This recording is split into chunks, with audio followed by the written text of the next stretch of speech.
అందరికీ నమస్కారం. స్టార్ జే మనం న్యూస్కు స్వాగతం. చెన్నైగత్తుపల్లి మండలం నామాల గ్రామానికి చెందిన టీడీపీ మహిళా నాయకురాలు గాండ్ల రామసుబ్బమ్మకు రాష్ట్ర స్థాయి పదవి వరించింది. టీడీపీ యువనేత నారా లోకేష్ ప్రకటించిన నూతన కమిటీలో ఆమెను రాష్ట్ర కార్యదర్శిగా నియమించారు. వివరాల్లోకి వెళితే తెలుగుదేశం పార్టీ అధిష్టానం మహిళా నాయకురాలు గాండ్ల రామసుబ్బమ్మ సేవలను గుర్తించి ఆమెకు రాష్ట్ర కార్యదర్శి బాధ్యతలను అప్పగించింది. ఈ నియామకం పట్ల రామసుబ్బమ్మ సంతోషం వ్యక్తం చేశారు. పదవి దక్కిన సందర్భంగా ఆమె హిందూపురం ఎంపీ బీకే పార్థసారథి, మంత్రి సవితమ్మను మర్యాదపూర్వకంగా కలిసి తన కృతజ్ఞతలు తెలియజేశారు. ఈ క్రమంలో ఎంపీ బీకే పార్థసారథిని శాలువతో సత్కరించి పుష్పగుచ్చం అందజేసి ఘనంగా సన్మానించారు. మరోవైపు హిందూపురం ఎంపీ బీకే పార్థసారథికి కూడా రాష్ట్ర స్థాయి పదవిలు దక్కడంతో పార్టీ శ్రేణుల్లో ఉత్సాహం నెలకొంది. ఈ సందర్భంగా గోరంట్ల మండలానికి చెందిన పలువురు టీడీపీ నాయకులు ఎంపీ బీకే పార్థసారథిని కలిసి ఆయనకు పూలమాలలు వేసి శాల్వతో ఘనంగా సన్మానించారు. అందరికీ నమస్కారము. నా పేరు రామసుబ్బమ్మ.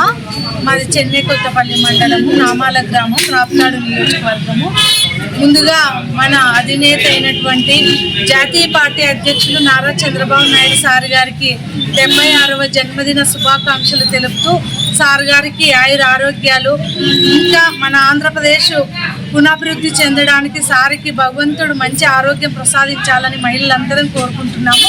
అయితే మొన్న రాష్ట్ర పార్టీ అధ్యక్షులు, జాతీయ పార్టీ అధ్యక్షులు, యంగ్ లీడర్ అయినటువంటి నారా లోకేష్ అన్న గారు, మా ఎమ్మెల్యే పరిటాల శ్రీతమ్మక్క గారు, ఇక్కడ పార్లమెంటు సభ్యులు, మంత్రివర్యులు, పార్టీ అధ్యక్షులు, జిల్లా పార్టీ అధ్యక్షులు ఎంఎస్ రాజన్న గారు అందరూ కూడా పార్లమెంటు నుంచి, జిల్లా నుంచి కూడా నన్ను, నా పనితనాన్ని గుర్తించి ఇంకా పని చేయాలి అని పార్టీలో సముచిత స్థానాన్ని ఇచ్చారు. వాళ్ళందరినీ కూడా నేను గౌరవపూర్వకంగా కలిసి శుభాకాంక్షలు తెలియజేసుకోవడానికి నేను ఈ సందర్భంగా ఇక్కడికి రావడానికి, నన్ను నమ్మి నాకు ఈ బాధ్యత ఇచ్చినందుకు నా సాయశక్తుల తెలుగుదేశం పార్టీకి మరింత అభివృద్ధికి 2029లో గౌరవ ముఖ్యమంత్రి వారిలో మరొకసారి కూడా ముఖ్యమంత్రి కావాలని మనస్ఫూర్తిగా పనిచేస్తున్నాను. నాకు ఈ అవకాశం ఇచ్చినందుకు ప్రతి ఒక్కరికి ధన్యవాదాలు తెలుపుకుంటూ జై సిబిఎన్.